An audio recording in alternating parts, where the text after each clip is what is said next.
Graça e paz, irmãos e irmãs. Que bom esta oportunidade que Deus nos concede de estarmos reunidos aqui novamente para louvar, glorificar o nome de Deus. Foi um final de semana bastante abençoado. Tivemos ontem a nossa reunião com a liderança, o nosso café da manhã, foi muito legal, né? Foi uma oportunidade de bênção, de Deus sustentar, né, as nossas vidas com a palavra. Nós tivemos o encontro de mulheres que foi muito bom, foi bênção, né? Hoje tivemos a nossa escola dominical, foi bênção, e agora nós reunimos para fechar esse final de semana, e certamente Deus tem algo muito especial para você.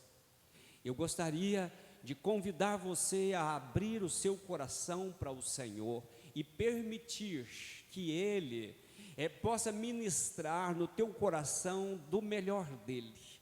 Amados, eu penso sempre que Deus é um Deus de oportunidade, e esse momento é a oportunidade que Deus dá, que Deus oferece para cada um de nós. Nós estamos com a ausência de vários irmãos, a gente não sabe qual o motivo da ausência, mas nós estamos também tendo um momento aí de virose, de resfriado. O pastor Ailton, né, foi acometido desde ontem lá na reunião, já não estava bem. Nós temos a irmã Cidinha, nós temos o Pedro, quem mais? Tem mais alguém que, né? O Cadu, nós temos o Cadu que não está bem. E irmãos, nós precisamos ter a consciência de que há poder na oração e nós vamos orar. Eu não sei com que condição que você se adentrou a este lugar, mas eu queria convidar você a se dar conta do que você está fazendo.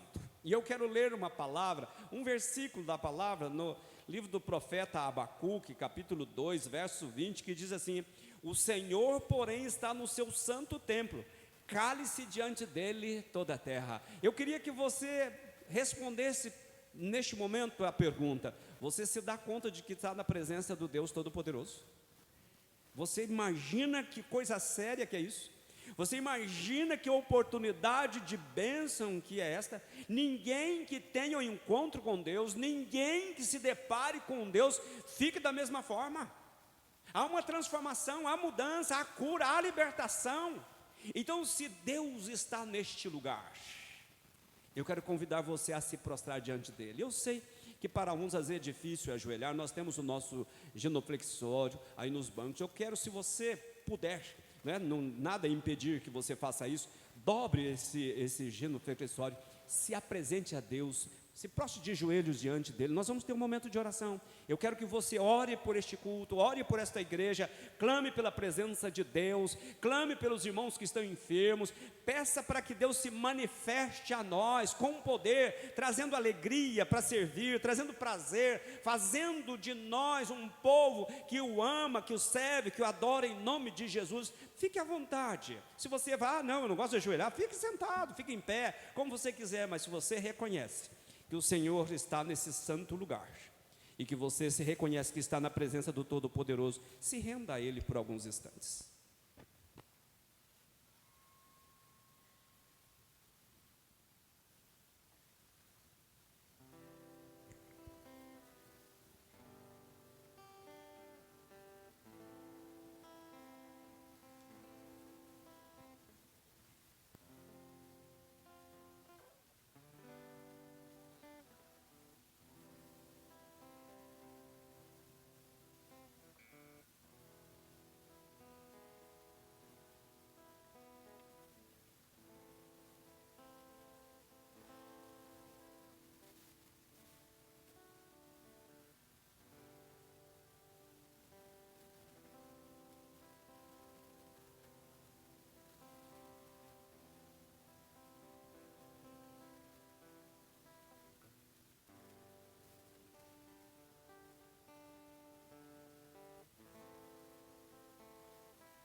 Ó Deus, nós estamos diante do Senhor, não porque nós tenhamos condições para isso, mas confiados na obra redentora da cruz. Por causa do sangue derramado, é que nós nos ousamos adentrar a Tua presença. A Tua palavra diz que o Senhor está neste lugar, e nós nos rendemos a Ti, nós nos prostramos diante de Ti, porque, Senhor, nós queremos prestar um culto ao Senhor, e nós precisamos que o Senhor olhe para nós com misericórdia.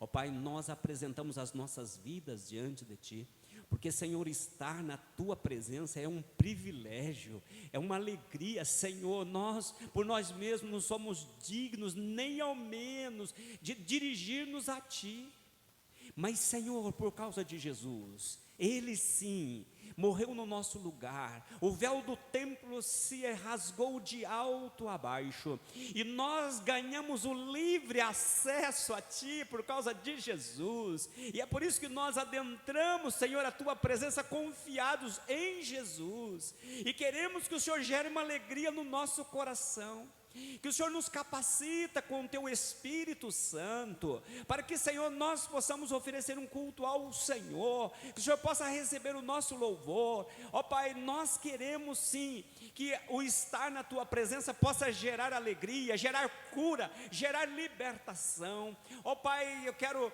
interceder pelos irmãos que se encontram enfermos. Senhor, na autoridade do nome de Jesus, nós repreendemos todo espírito de enfermidade. Visita cada um destes amados neste momento. Ó Deus, nós clamamos a Ti pelos irmãos que nós citamos, por aqueles que nós não lembramos, mas queremos que a Tua destra esteja sobre cada uma das pessoas da nossa comunidade que se encontra enfermo. Senhor, visita com o Teu Espírito, trazendo cura, trazendo libertação, restabelecendo a saúde destes amados. Ó Pai, olha para nós, aceita o culto que ora prestamos a Ti. Nós nos rendemos humildemente diante de Ti, Senhor. Damos a Ti toda a honra, toda a glória, todo o louvor. O Senhor é o nosso Deus. Nós reafirmamos a nossa fé em Ti, confessamos a nossa dependência de Ti, orando em nome de Jesus e para a glória do Teu nome, Jesus. Aleluia. Graças a Deus. Amados, nós vamos ler a palavra de Deus de forma responsiva, e eu quero convidar você para colocar-se em pé, para que a gente possa ler. Eu gosto muito de ler a Bíblia de forma responsiva, porque eu posso ler uma parte, posso ouvir a igreja lendo uma parte, isso forma-se um coro, né? E eu quero que você leia com muito entusiasmo. O nosso culto hoje é voltado para a mordomia do tempo, da oportunidade. Deus está nos dando esse tempo, e essa é a oportunidade na presença dEle. Este é um momento eterno. A gente não sabe se vai ter o dia de amanhã, mas hoje Deus está neste lugar, e Deus tem uma bênção para cada um de nós neste lugar, e reunimos para celebrar ao Senhor. Antífona de número 19, nós vamos fazer a leitura. Eu faço a primeira leitura e a igreja fará a segunda. Não acumuleis para vós outros tesouros sobre a terra, onde a traça e a ferrugem corrói, e onde ladrões escavam e roubam. Mas ajuntai para vós outros tesouros do céu, onde traça nem ferrugem corrói, e onde ladrões não escavam nem roubam. Porque onde está o teu tesouro, aí estará também o teu coração. São os olhos a lâmpada do coração. Se os teus olhos forem bons, todo o teu corpo será luminoso. Se, porém, os teus olhos forem maus, todo o teu corpo estará em trevas.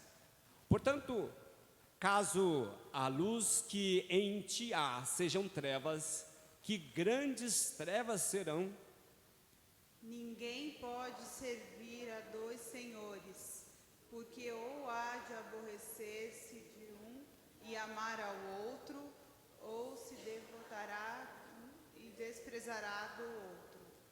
Não podereis servir a Deus e às riquezas. Por isso, vos digo, não andeis ansiosos pela vossa vida, quanto ao que haveis de comer ou beber, nem pelo vosso corpo, quanto ao que haveis de vestir. Não é a vida mais do que o alimento, e o corpo mais do que as vestes?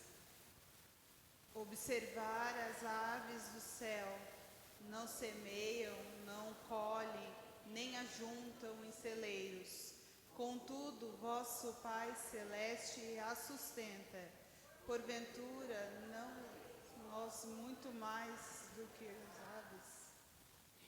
Qual de vós, por ansioso que esteja, pode acrescentar um côvado ao curso da sua vida? E por que andais receosos quanto ao vestuário? Considerai como crescem os lírios do campo. Esses não trabalham, nem fiam. Eu, contudo, vos afirmo que nem Salomão, em toda a sua glória, se vestiu como qualquer deles. Ora, se Deus veste assim a erva do campo, que hoje existe e amanhã é lançada no forno, quanto mais a vós outros, homens de pequena fé. Portanto, não vos inquieteis, dizendo: que comeremos? Que beberemos? Ou com que nos vestiremos? Porque os gentios procuram todas estas coisas, pois vosso Pai Celeste sabe que necessitais todas elas. Todos, buscai, pois, em primeiro lugar o seu reino e a sua justiça, e todas estas coisas vos serão acrescentadas. Amém. Bendita seja a palavra do Senhor. Nós vamos louvar a Deus, nós vamos expressar a nossa gratidão a esse Deus, né? Vamos dizer para Ele que nós temos um propósito de estar aqui, né, irmã? Um propósito de adoração a Deus, por favor.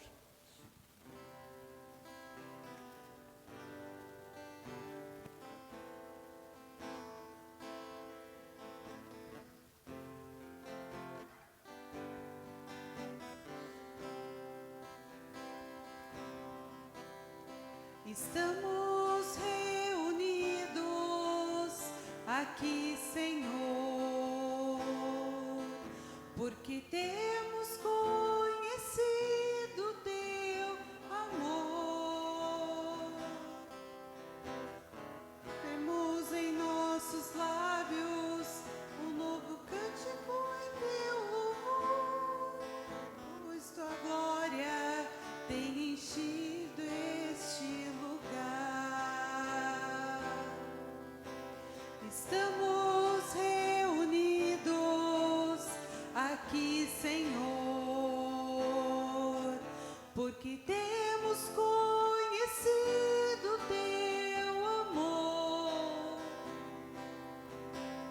Trazemos em nossos lábios um novo cântico em teu louvor, pois tua glória tem enchido este lugar. Pois tua glória tem enchido este lugar. Pois tua glória tem enchido este lugar. Estamos reunidos aqui, Senhor, porque temos conhecido teu amor.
A igreja poderá sentar-se, por favor.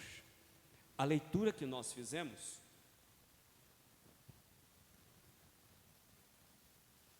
eu quero destacar 2 versículos da leitura que nós fizemos, que diz assim: qual de vós, por ansioso que esteja, pode acrescentar um côvado ao curso da sua vida?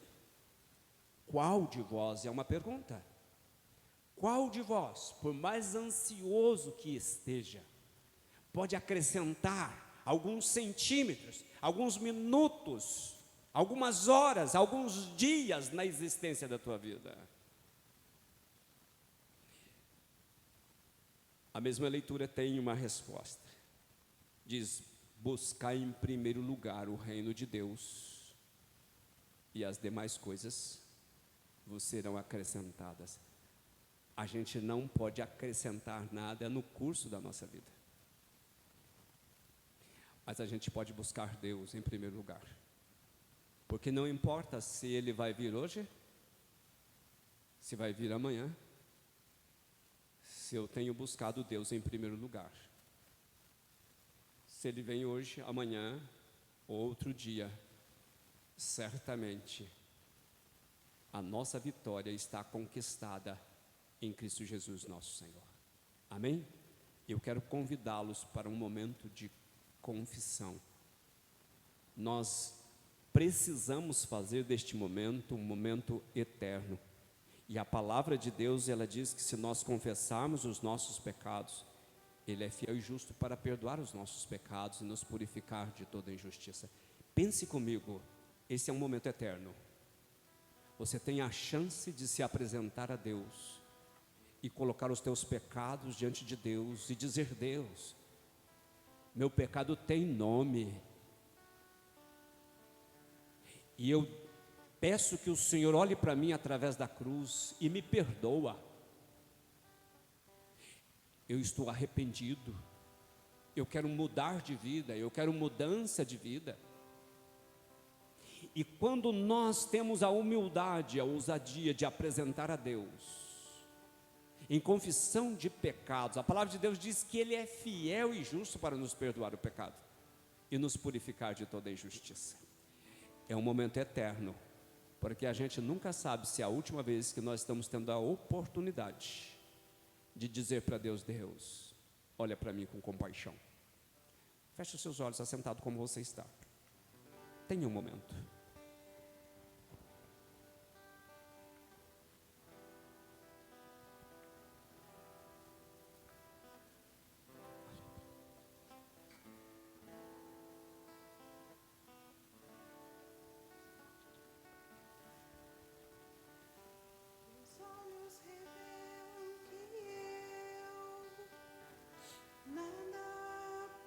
Esconder que não sou nada sem ti, fiel Senhor. Tudo sabes de mim, quando vês meu coração, e tudo podes ver bem dentro de mim.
Ó Deus, este é um momento que o Senhor coloca diante de nós como oportunidade para acertar, consertar as nossas vidas contigo. O Senhor conhece as nossas vidas. Nós reconhecemos que temos pecado contra Ti. Reconhecemos que pecamos na mente, nas atitudes, nas palavras, nas omissões. Reconhecemos, Deus, que se nós não dependermos da pessoa de Jesus, da graça, da misericórdia, nós seremos consumidos.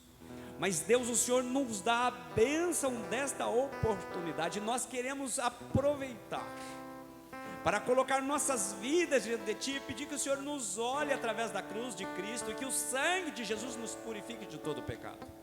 Mas, Pai, nós não queremos somente que o Senhor nos perdoa para a gente continuar no pecado, para a gente continuar vivendo uma vida que não agrada o Senhor. Queremos um perdão que nos motiva a viver uma vida nova, uma vida transformada, restaurada, curada, comprometida contigo, com a Tua palavra, com a Tua obra neste lugar. Queremos perdão sim, Senhor, porque nós erramos, nós falhamos. Mas, Pai, queremos vida transformadas, queremos que o Senhor nos ajude a viver uma vida em santidade, buscar uma vida de santidade, uma vida que agrada o Teu coração. O Senhor sabe, Pai, o que cada um colocou diante do Teu altar. O Senhor sabe com que sinceridade, com que propósito cada um faz deste momento, tornar este momento eterno. Porque nós não sabemos se teremos uma outra oportunidade amanhã. Mas hoje, agora, o Senhor nos proporciona a bênção de estar diante do Senhor. Por isso, Deus, traga temor para o nosso coração, traga quebrantamento para o nosso coração e nos assista com Teu Espírito Santo. Revela a nós o pecado e dá a nós a humildade de reconhecer o quanto que ele faz mal para nós, o quanto que ele destrói as nossas vidas, destrói a nossa relação contigo, impede com que nós façamos a obra. E nos ajuda, Senhor, a confessá-los com sinceridade e em verdade. Aceita a nossa oração, aceita, Senhor, a nossa confissão. Fazemos isto em nome de Jesus e para o louvor da glória do nome de Jesus. Vamos nos colocar em pé para louvar? Essa canção nós vamos repeti-la, rompendo em fé. Eu creio que você já passou por uma situação em que a sua fé foi suficiente para vencer. E nesta noite você pode louvar, declarar isso, que você rompendo em fé vai perceber Deus agir no sobrenatural. Ele vai te dar a vitória, você vai ver a vitória. E por isso declare isso de todo o coração. Sua fé em Deus, amém?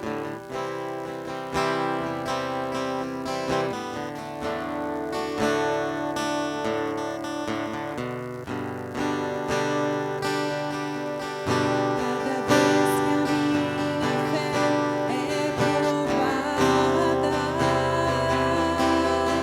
tu me dás a chance de crescer um pouco mais.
Você tem esperado o dia em que o nosso Senhor vai voltar?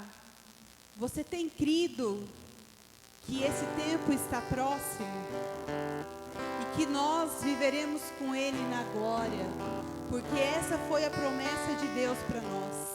Que Ele enviaria o seu Filho para nos salvar. E que um dia estaremos com Ele num lugar onde não haverá choro, não haverá dores.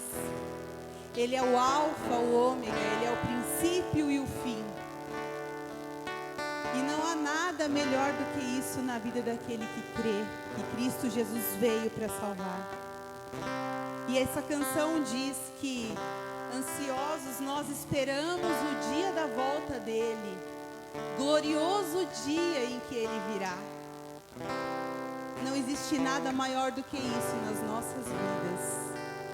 Não existe nada maior do que isso. Por isso cante, exalte a esse Cristo que veio e que é o Senhor das nossas vidas. Amém?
ao teu santo nome.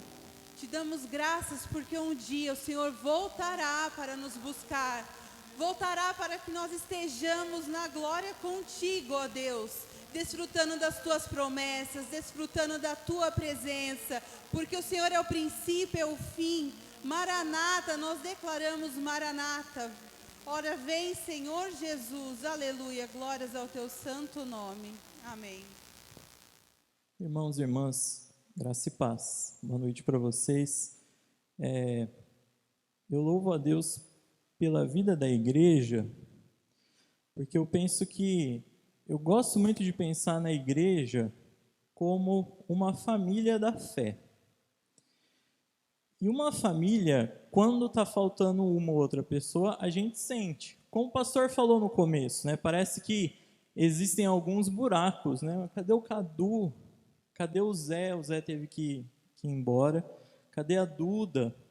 Cadê outras pessoas, né? Que estão sempre com a gente, que estão caminhando sempre com a gente e que por motivo de outras circunstâncias não puderam estar com a gente. E a igreja é isso. A igreja é família, a igreja é relacionamento. Nós vimos isso ontem no Chá das Mulheres, que bênção que foi. Um momento de ministração da palavra. Foi sim um momento de encontro, um momento de conversa, mas foi também um momento intencional. A gente tem falado isso bastante, né? Qual o propósito, qual que é o motivo, qual que é a intenção? Teve uma intenção missionária. A vida da igreja, se nós fôssemos resumir, um dos resumos, né, que a gente faria dentre tantos outros, é que a vida da igreja é uma vida de comunhão. Mas nós acabamos de cantar no cântico, na música Maranata, na última estrofe, né?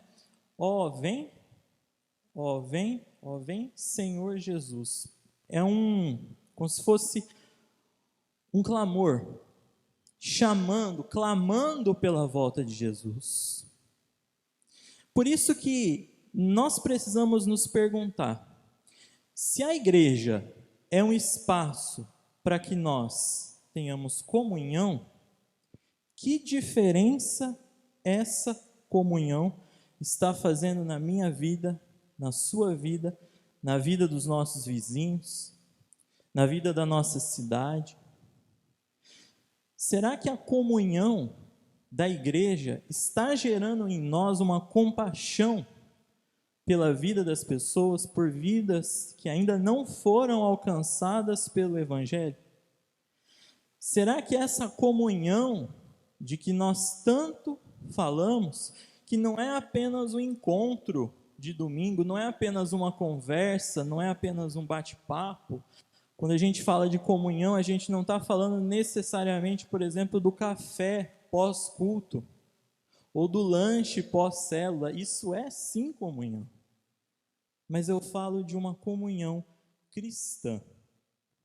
Um interesse, uma alegria e um prazer em vir à igreja e em servir a igreja. Então, pensando nisso, pensando junto com vocês também, que no segundo domingo de cada mês, não só aqui na igreja, mas outras igrejas metodistas, nós temos a oportunidade de trabalhar a mordomia. Quando falamos de mordomia, a figura do mordomo é aquele que não é dono de nada.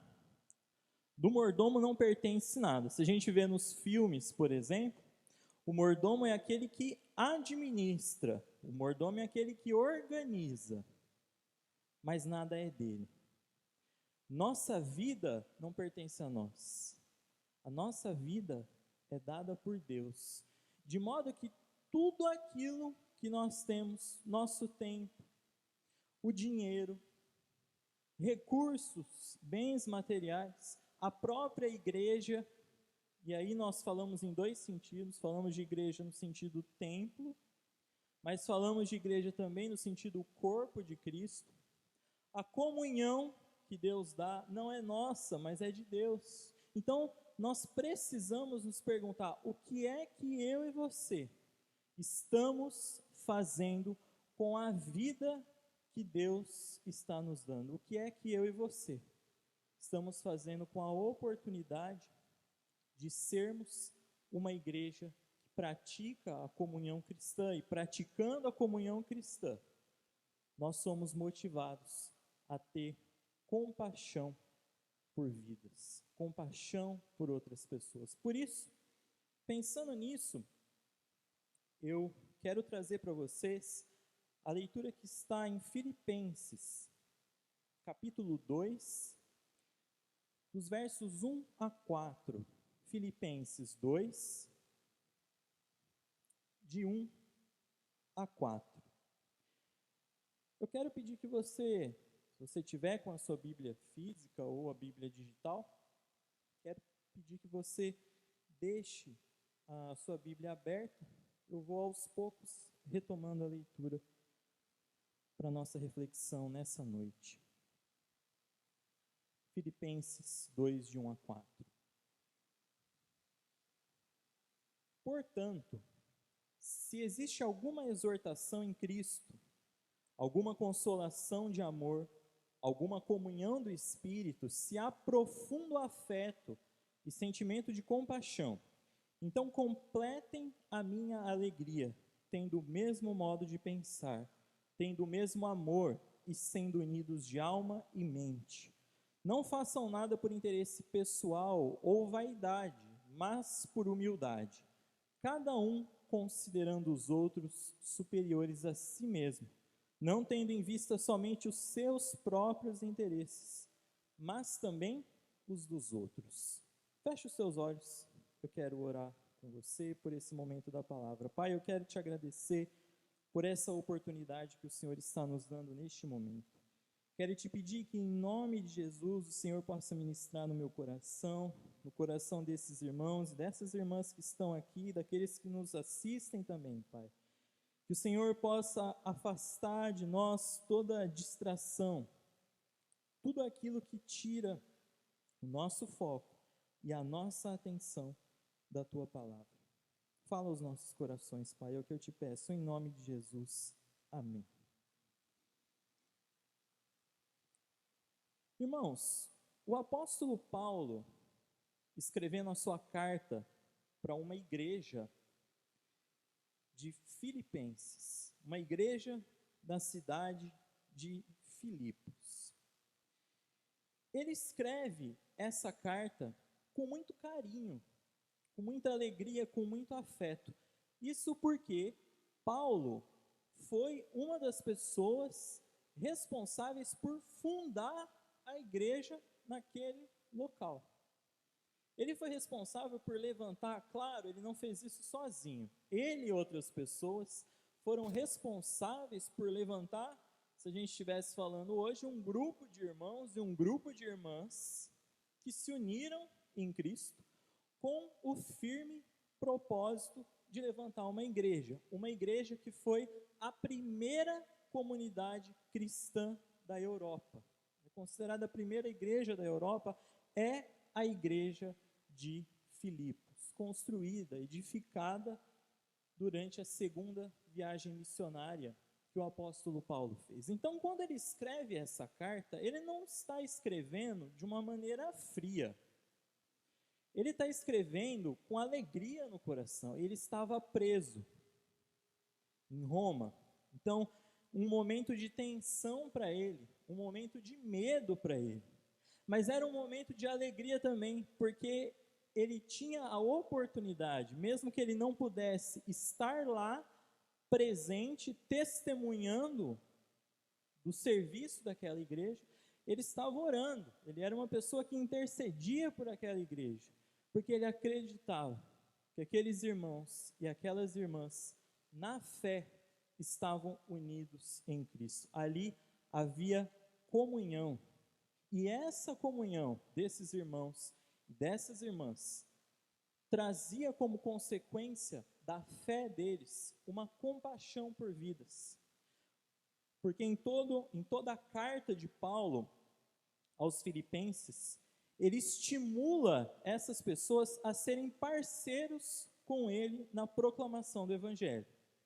Então, apesar de ele não poder estar lá, sentado, vamos pensar no banco da igreja, ou estar lá ministrando, ele sabia que através do poder de Deus, ele tinha parceiros no Evangelho, ele tinha discípulos, ele tinha discípulas, ele tinha pessoas que eram apaixonadas pelo Evangelho, eram pessoas que eram apaixonadas por vidas, porque queriam que o mesmo amor que alcançou a eles pudesse alcançar outras pessoas também. Esse foi o propósito de Paulo ao escrever a carta à igreja da cidade de Filipos. De fato, a comunhão cristã é o ponto principal para nós entendermos a compaixão. Isso porque se eu não viver uma vida com Deus, se eu não experimentar, se eu não tiver experiências com Deus, eu posso até sim vir à igreja e experimentar da comunhão. Mas é uma comunhão muito mais restrita no ato de conversar, de vir por vir, ouvir para bater ponto, para cumprir a obrigação, afinal de contas eu vim, foi o que deu para fazer. É uma comunhão que fica muito mais restrita naquele relacionamento raso, quando você tenta aprofundar a conversa, aí a pessoa pula fora ou dá um passo para trás. Nós experimentamos isso durante a pandemia. Muitas pessoas que não tinham prazer com a comunhão da vida da igreja, encontraram na pandemia, lógico, excluindo o momento em que tivemos que fechar, o momento em que não teve jeito, tinham 3, 4 pessoas aqui por decretos, né? Mas mesmo passado esse momento, quantas pessoas, e eu não falo isso só daqui, né, mas ouvindo de outros lugares também, quantas pessoas não encontraram na pandemia uma desculpa para não ir à igreja? Agora eu não preciso mais ir. Agora eu não tenho mais essa obrigação. Eu contribuo, sim, são pessoas que contribuem fielmente. São pessoas que, se você precisar de um auxílio, de uma ajuda, e eu não digo apenas financeiramente, mas eu digo mão de obra, por exemplo, é um evento, a pessoa se dispõe, mas a pessoa não tem prazer e não se preocupa em estar presente, em participar da comunhão e da vida da igreja. E Paulo nos traz essa ideia de que não é esse tipo de comunhão que traz um sentimento de compaixão por vidas. É a verdadeira comunhão cristã que gera em mim, que gera em você um sentimento, um desejo para que o Evangelho de Jesus alcance mais pessoas.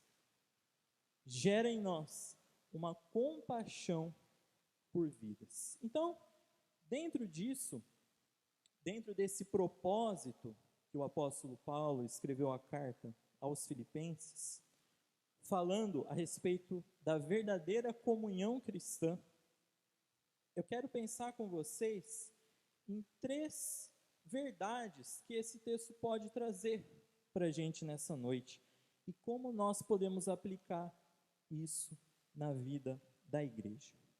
A primeira verdade que eu quero pensar com vocês é que a comunhão cristã é o resultado de uma vida de intimidade com Deus. Então eu quero olhar para você no versículo 1. Novamente, acompanhe na sua Bíblia. Portanto, se existe alguma exortação em Cristo, alguma consolação de amor, alguma comunhão do Espírito, se há profundo afeto e sentimento de compaixão. Percebam que o apóstolo Paulo coloca a palavra se, uma palavra que, num primeiro momento, pode parecer uma condição para a gente. Mas, na verdade, se nós fôssemos achar uma palavra parecida para essa palavra se, nós poderíamos usar a palavra já que. no sentido de que Paulo não coloca essas coisas, a exortação em Cristo, a consolação de amor, a comunhão do Espírito, o afeto e a compaixão, irmãos, essas não são condições, no sentido de que, olha, se você experimentar isso, ou isso, mas é no seguinte sentido, já que você experimentou a exortação em Cristo, já que você experimentou a comunhão do Espírito, obrigado, Fernando. Obrigado. Já que você experimentou essas coisas, você pode experimentar da comunhão cristã, você pode experimentar da compaixão por outras pessoas.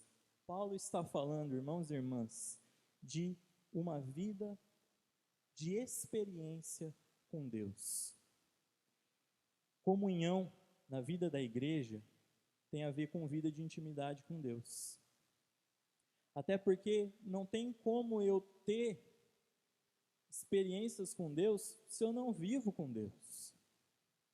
Não há como eu querer ter experiências com Deus se todos os dias eu não entrego a minha vida a Ele, eu não oro, eu não estudo a palavra, eu não me contento em apenas ler um devocional, mas eu ouço, eu leio o devocional, mas eu também estudo, eu aprofundo, eu me alimento da palavra. Uma vida de intimidade com o Senhor produz experiências com Deus. E essas experiências com Deus produzem em nós o sentimento, o desejo de comunhão cristã. É uma certeza que Jesus nos dá de que os nossos pecados foram perdoados, de que nós fomos feitos nova criatura em Jesus. As coisas antigas já passaram, eis que se fizeram novas, são novas coisas, é uma nova vida, existe um antes e existe um depois, quando nós aceitamos a Jesus como Senhor e Salvador e quando nós colocamos em prática isso no nosso dia a dia. Nós falamos de um Deus que nos adotou como filhos, de um Deus que não quer que nós sejamos servos na vida da igreja, de um Deus que não quer nos ver na comunhão da igreja como um peso nas nossas costas, mas de um Deus que amou a mim, amou a você, de tal maneira que deu o seu Filho único para morrer pelos nossos pecados, para morrer pela nossa vida. Por isso, quando nós entendemos isso, e isso é o que Paulo nos fala, a consolação do Espírito Santo, é através da ministração do Espírito Santo na vida da igreja, que as coisas acontecem, que as coisas se movem, que a igreja cresce, não apenas no sentido numérico, em quantidade de pessoas, mas o crescimento em quantidade de pessoas é resultado de um quebrantamento, de uma ação do Espírito Santo na minha vida e na sua vida. E isso só acontece quando eu e você abrimos o nosso coração para experimentar mais de Deus, para viver experiências com Deus, de forma que isso seja tão bom, não como um sentimento passageiro, mas uma experiência com Deus que fortalece a nossa fé. Experiências com Deus que mesmo diante do cansaço, mesmo diante dos problemas, mesmo diante dos desafios da semana, é um Deus que supre as nossas necessidades.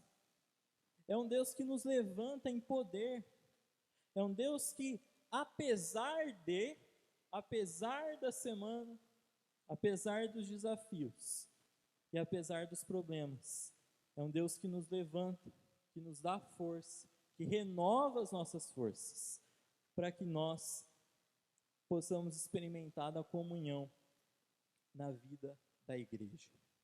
Então, Paulo diz que a nossa experiência com o amor de Deus, o amor do Senhor, é aquilo que deve ser a motivação para a comunhão da igreja. E a consequência disso é que gera compaixão por vidas, gera compaixão por alcançar outras vidas para o Evangelho de Jesus. Mas isso não acontece sem que eu e você coloquemos o nosso coração à disposição de Deus, sem que nós verdadeiramente possamos abrir, escancarar a nossa alma, escancarar o nosso coração e nos render a Deus. O que eu quero perguntar para você, na sua vida, e você não precisa responder a essa pergunta, mas responda internamente: que sentido tem a comunhão da igreja para você? Ou que sentido você tem tido na comunhão da vida da igreja? Como que a comunhão, como que a sua ação na comunhão da igreja tem impactado as pessoas que estão fora da igreja? Como que a sua comunhão, e é uma pergunta que eu faço para mim também, como que a minha comunhão, o meu amor pela igreja tem se refletido na compaixão por vidas? Será que muitas vezes nós nos contentamos com a nossa zona de conforto? Está muito bom aqui, eu estou vindo, né? Com frequência, eu venho com frequência. Então eu não me importo com o outro, eu não enxergo o outro, eu não vejo o outro, porque eu olho apenas para mim mesmo. Mas o que o apóstolo Paulo nos diz é que a comunhão cristã deve também alcançar outras vidas. E isso só acontece quando nós experimentamos de Deus. Essa é a primeira verdade. A segunda verdade que eu quero pensar com vocês: na comunhão cristã existe um mesmo alvo. Quando nós experimentamos a comunhão cristã, existe um propósito, existe um objetivo que é muito claro. Vejam o que o apóstolo Paulo nos diz no verso 2. Então, completem a minha alegria, tendo o mesmo modo de pensar, tendo o mesmo amor e sendo unidos de alma e mente. Paulo fala de uma alegria. Completem a minha alegria. Vejam que a vida cristã, para ele, gerava alegria, gerava prazer, gerava desejo de estar. E vejam que ele estava numa situação muito desfavorável. Ele estava na prisão, ele estava isolado, ele estava separado daqueles irmãos, daquelas irmãs que ele antes tinha convivido. Mas ele estava alegre, porque a vida da igreja, a comunhão cristã, gerava nele alegria. Então, ele pede para que o povo daquela igreja pudesse completar a alegria em torno de um propósito comum. O mesmo modo de pensar, o mesmo amor e sendo unidos de alma e mente. Essa união de que o apóstolo Paulo fala é uma união em torno de Jesus, em torno do Evangelho de Jesus.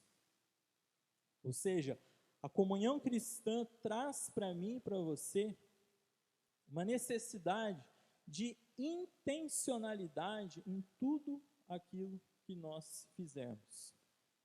Se for uma reunião da liderança, existe uma intencionalidade. Se for um café na casa do pastor, tem uma intencionalidade. Se for um lanche na casa do pastor, tem uma intencionalidade. Se for o momento da célula, tem uma intencionalidade. E se for um chá, tem uma intencionalidade. E que intencionalidade é essa?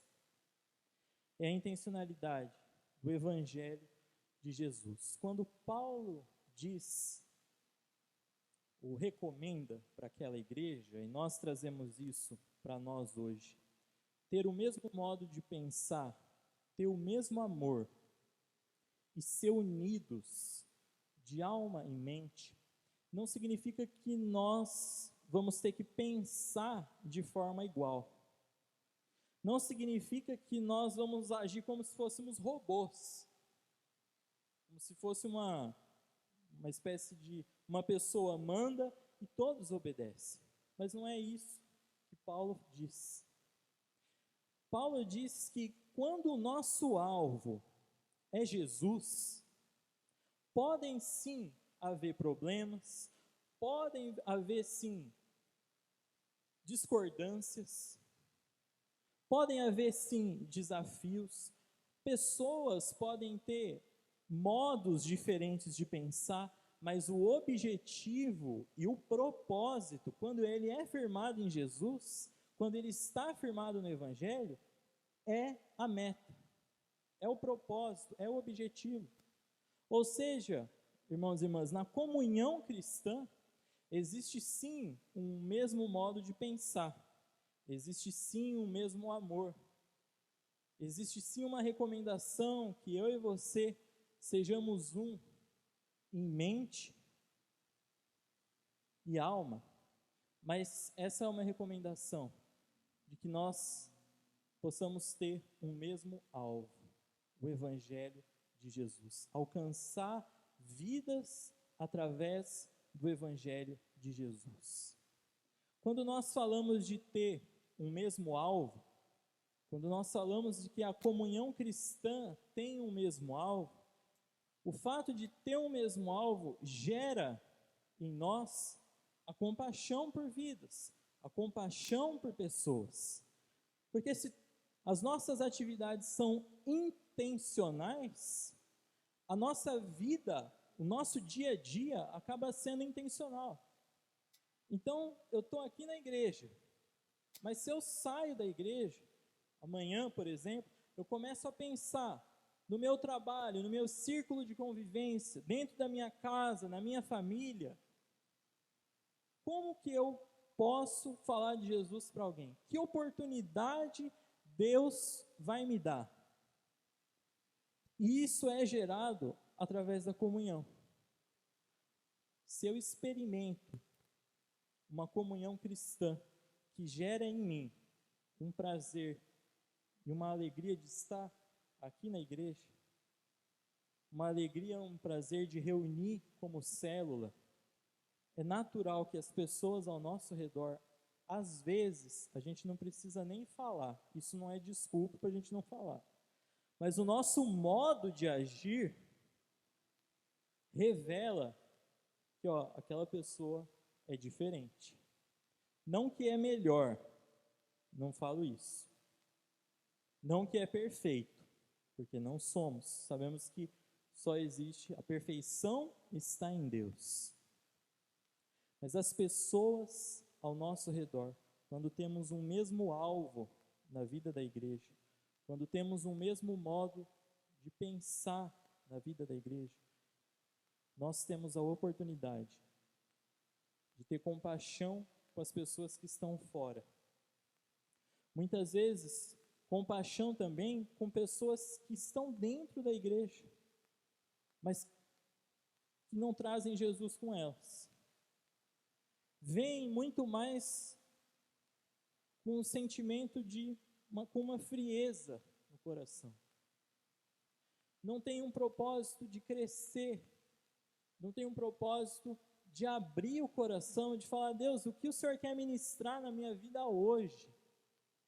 Muitas vezes as pessoas têm medo, por exemplo, num discipulado, de se expor. Imagina, eu posso falar dos meus problemas para 300 pessoas, mas para alguém da igreja eu não posso, porque na igreja eu tenho que parecer, eu tenho que me blindar.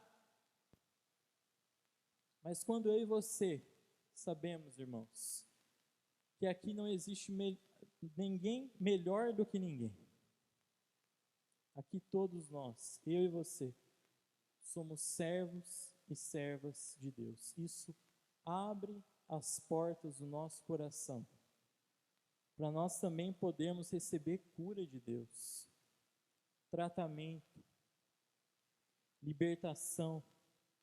Existem tantas pessoas que precisam de um abraço, por exemplo. Existem tantas pessoas, isso eu digo de dentro da igreja, e eu não falo novamente da igreja em Pirassununga, mas de tantas outras igrejas, assim como aqui. Tantas pessoas que precisam 5 minutos de conversa, não conversa afiada, mas precisam desabafar, porque não tem com quem desabafar. Deus age através das nossas vidas. Às vezes, quando nós pedimos que Deus resolva algum problema, pode ser que a gente pense que Deus vai, no estalo de dedo, resolver o problema. E Ele pode sim fazer isso. Ele tem poder para isso. Mas o interessante é que Deus usa a minha vida e a sua vida para que, através da comunhão cristã, nós possamos ser apoio um para o outro. E através dessa compaixão e desse apoio, nós recebemos a cura e a libertação de Deus.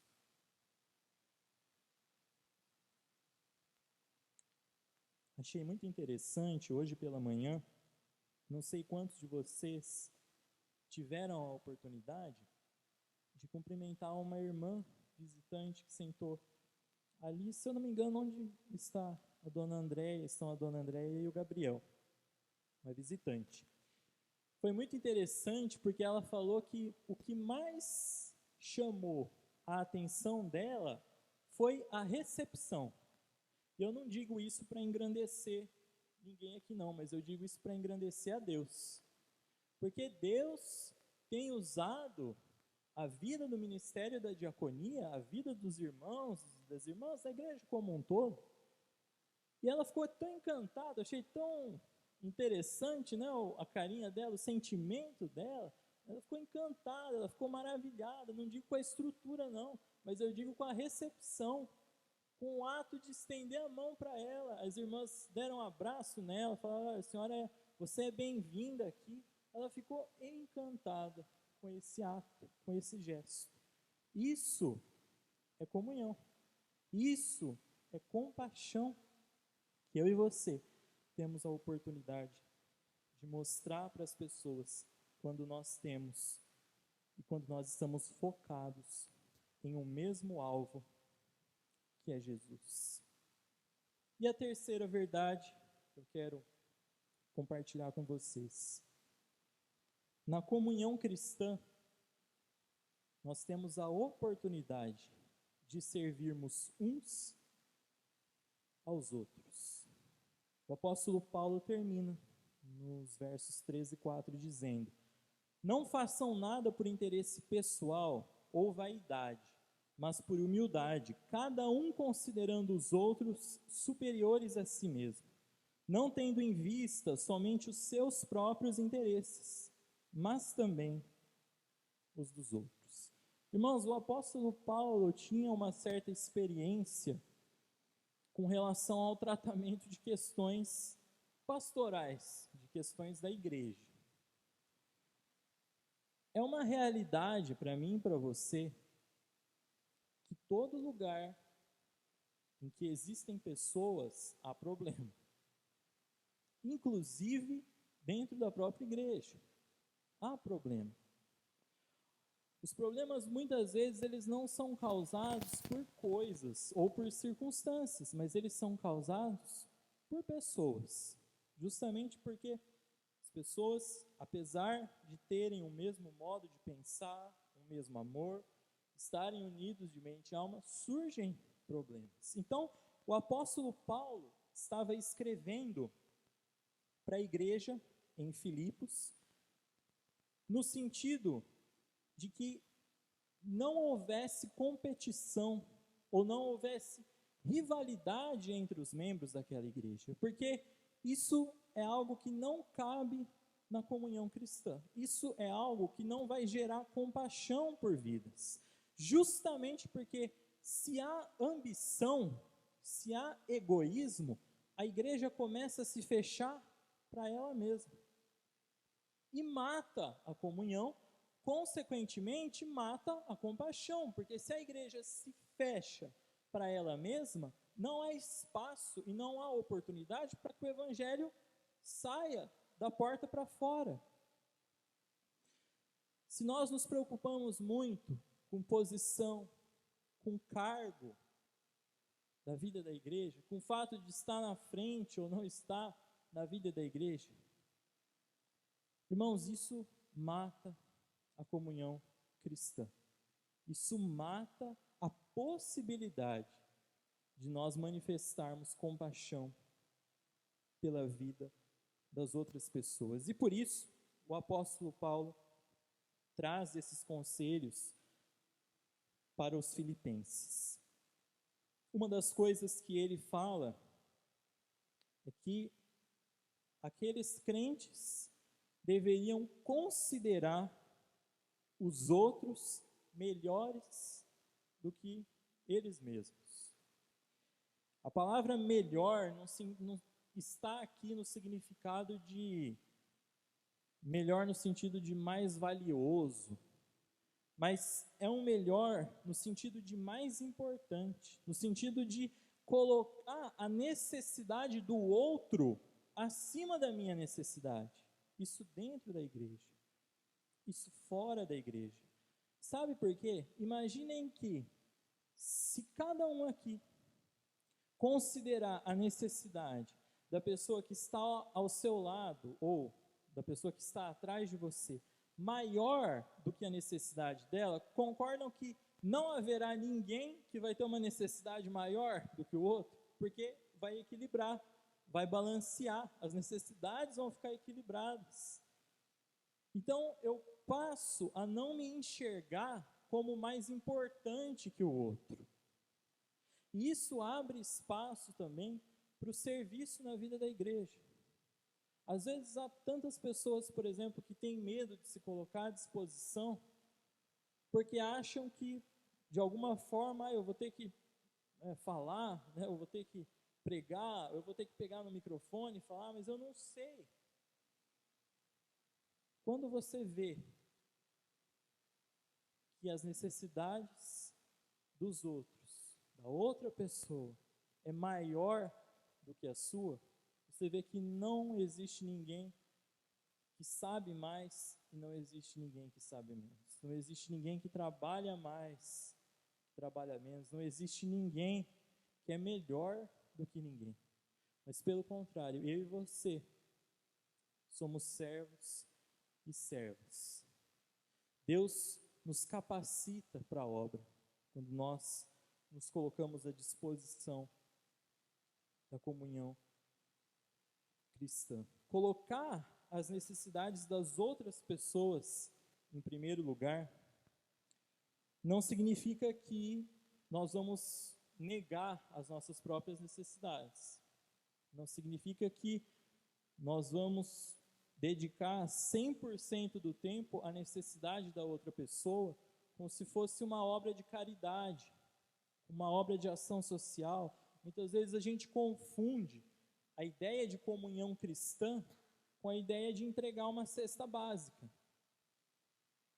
A gente confunde a ideia de compaixão com ação social, com obra social. Isso sim é compaixão, mas a compaixão de que Paulo nos chama a atenção para nós praticarmos é uma compaixão que sim, alimenta o físico, mas tem o principal alvo e o principal objetivo de alimentar a alma, de transformar a vida da pessoa, de sim ajudar financeiramente, mas ajudar principalmente na parte espiritual. Afinal de contas, Paulo diz que o nosso alvo, o alvo da comunhão cristã e o alvo da compaixão deve ser o Evangelho de Jesus. Quando nós colocamos nossas necessidades abaixo das necessidades das outras pessoas, nós abrimos espaço para a nossa vida, para o discipulado, que é uma vivência, é uma caminhada cristã, é uma caminhada da fé. Então, eu passo a não me contentar mais em guardar as coisas para mim mesmo, mas eu tenho a humildade de sentar com uma pessoa, de sentar com o irmão, de sentar com a irmã, de sentar com o pastor, de conversar, de ter um tempo de mesa, um tempo de qualidade, porque eu não guardo as minhas necessidades, ou eu não considero as minhas necessidades maiores do que as necessidades das outras pessoas. Quando eu considero a necessidade do meu próximo maior do que a minhas desculpas para servir a Deus caem por terra. A minha idade, o tempo que eu já trabalhei, ou o tanto de coisa que eu fiz, ou a ideia de não saber o que fazer, não sei qual é o meu dom, não sei qual é o meu talento. Deus capacita, Deus nos motiva a colocarmos também os nossos dons e os nossos talentos em prática, quando nós colocamos a necessidade dos outros como sendo maiores do que as nossas próprias necessidades. Quando nós fazemos isso, irmãos e irmãs, nós buscamos qual é a melhor forma de servir aqueles que estão ao nosso redor. Como eu posso ajudar você?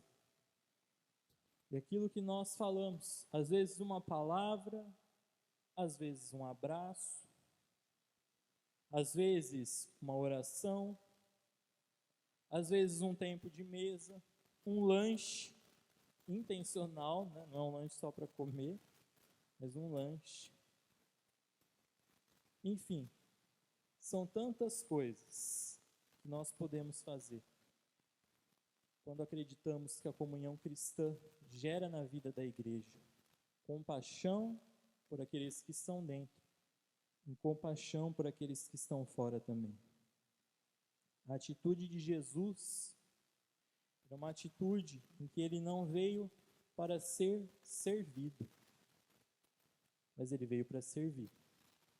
Se eu e você somos chamados para vivermos conforme a imagem de Jesus, então nós temos que ter o mesmo modo de pensar de Jesus. Nós não estamos aqui para sermos servidos, mas nós estamos aqui para servir. Quando pensamos na comunhão cristã e pensamos na compaixão, cai por terra também a nossa motivação para fazer as coisas para Deus.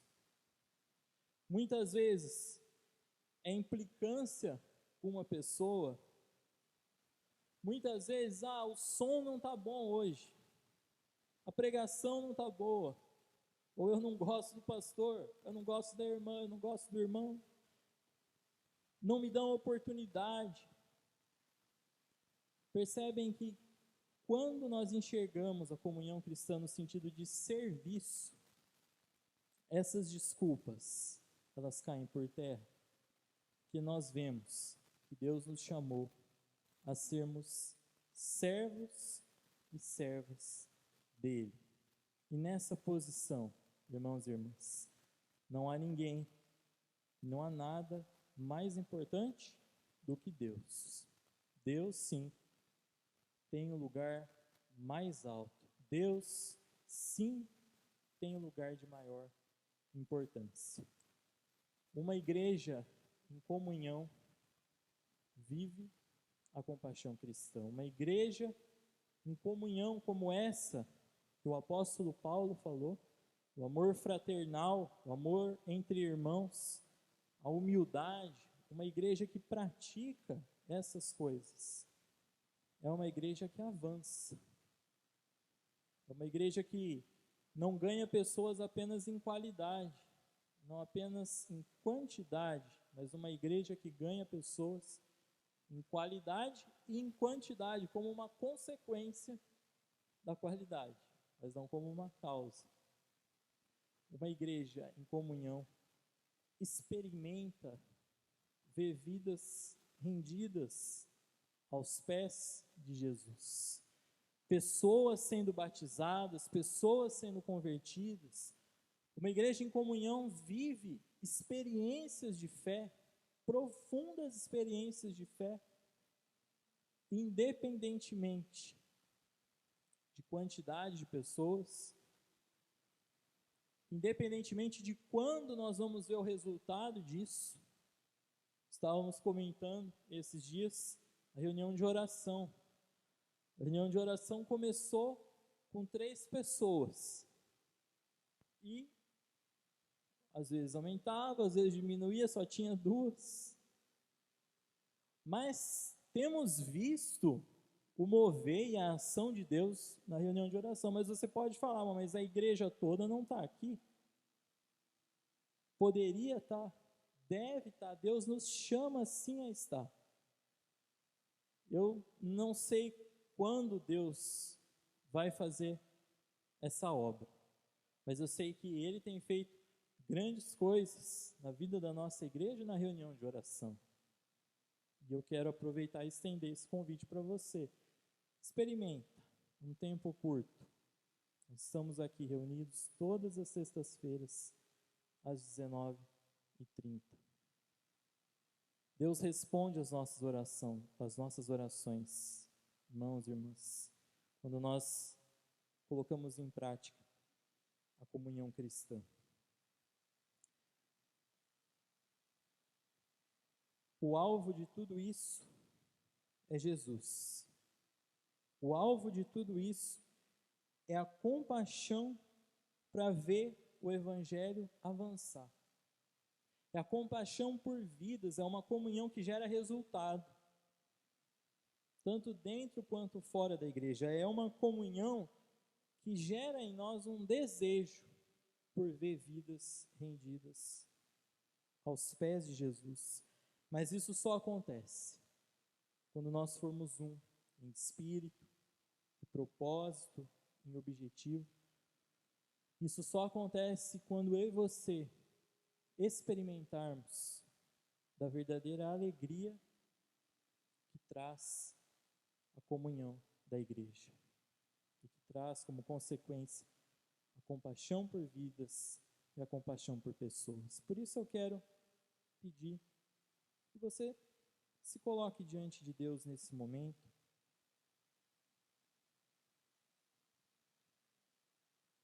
Feche os seus olhos e pense qual tem sido o seu papel na vivência da igreja. Dessa igreja, desse lugar que você está aqui. O que é que você tem feito, não no sentido do fazer as coisas apenas, a obra, no serviço, mas com que fervor você tem orado pela vida da igreja? Como que você tem colocado a sua vida à disposição? Você tem tido prazer, tem tido alegria em estar aqui, em participar da comunhão cristã? Eu faço essa pergunta para mim, eu faço essa pergunta para você, para que você possa responder no seu íntimo. Peça para Deus sondar o seu coração, sondar a sua mente.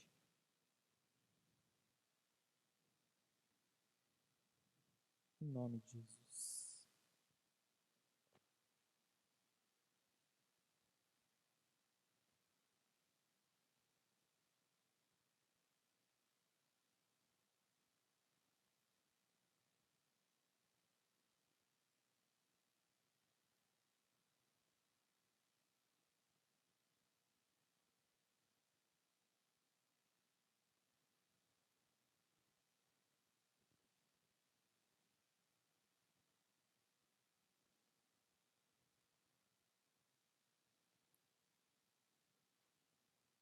Ainda em oração, eu queria que, com a resposta que você deu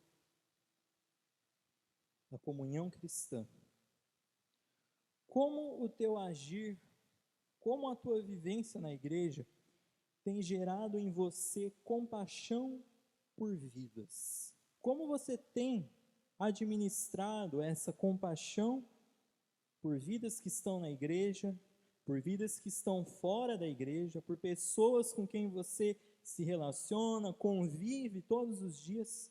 O que a comunhão cristã tem gerado de resultado para você? Como a comunhão cristã tem gerado compaixão por pessoas, por vidas ao seu redor?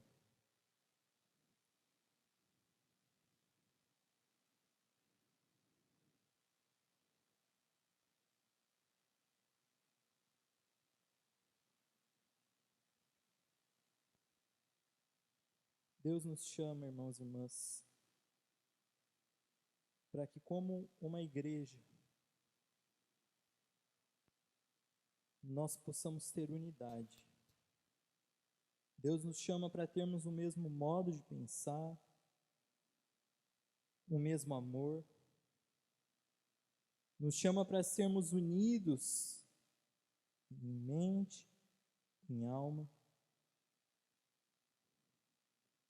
para que eu e você possamos experimentar a comunhão cristã da compaixão por vidas. A comunhão, irmãos, tem que gerar resultado. Tem que gerar resultado. Nós temos que nos perguntar: Deus, o que o Senhor tem feito? No momento em que eu vou à igreja, em que eu participo da igreja, eu entro de um jeito e saio do mesmo jeito, ou eu entro de um jeito e saio transformado? Qual tem sido o resultado da vida da igreja na sua vida, na vida da sua família? Faça essa pergunta para você. Responda a essa pergunta para você. Em nome de Jesus. Ainda com os olhos fechados, eu quero orar com você. Pai, o Senhor conhece a necessidade de cada irmão, a necessidade de cada irmã. O Senhor conhece as minhas necessidades. Por isso eu quero te pedir, Deus, que em nome de Jesus o Senhor possa sondar o coração, sondar a mente, os propósitos que nos trouxeram aqui, os propósitos que nos trazem aqui todos os domingos. Gera em nós, Pai, uma compaixão por vidas, um desejo por ver a nossa vida alcançada pelo Senhor, um desejo por ver a vida de outras pessoas alcançadas pelo Senhor. Muitas vezes, pessoas que convivem ao nosso lado, que estão ao nosso lado todos os dias e nunca experimentaram do Evangelho, mas que comece a partir de nós. Que a comunhão da tua igreja, que a vida da tua igreja, que os nossos encontros aqui possam impactar a nossa vida, gerar compaixão por outras vidas e impactar a vida das outras pessoas também, Pai. Como igreja, como família da fé, eu quero te pedir que o Senhor continue nos fortalecendo. Quero te louvar, engrandecer o teu nome, porque o Senhor tem levantado pessoas. O Senhor tem colocado pessoas à disposição, que têm prazer, que têm alegria em te servir, que têm um desejo grande de estar aqui, não apenas por estar, para cumprir uma meta, mas pessoas que estão aqui à tua disposição, Pai. Que o Senhor possa tratar o meu coração, tratar o coração desses irmãos, dessas irmãs que estão aqui, daqueles que estão nos assistindo também. Gera em nós cura, libertação, usa-nos, Pai, em nome de Jesus, como instrumentos de poder nas tuas mãos. Eu coloco a tua igreja, coloco cada vida, cada família, aqueles que não puderam estar aqui, nas tuas mãos neste momento. Que o Senhor possa gerar em nós cada vez mais comunhão e compaixão. Eu oro em nome de Jesus. Amém. Coloca a tua semana diante de Deus, as famílias da igreja, a vida da igreja, as atividades da semana. Diga para Deus: Deus, usa a minha vida, para que a compaixão da comunhão possa me mover a querer interessar pelos outros, a querer ver o outro, que a minha necessidade, ela não seja maior que a do outro, mas que eu possa considerar o outro superior a mim e querer orar por ele, o bem dele, e que nossa comunhão possa gerar compaixão, e que possa essa compaixão levar vidas ao Evangelho de Jesus. Ore alguns instantes.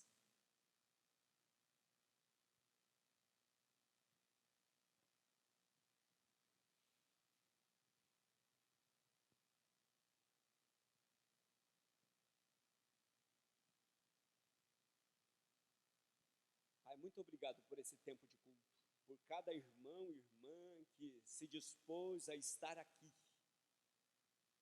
pela vida dos irmãos e irmãs que estiveram na liderança, para que todas as coisas pudessem acontecer.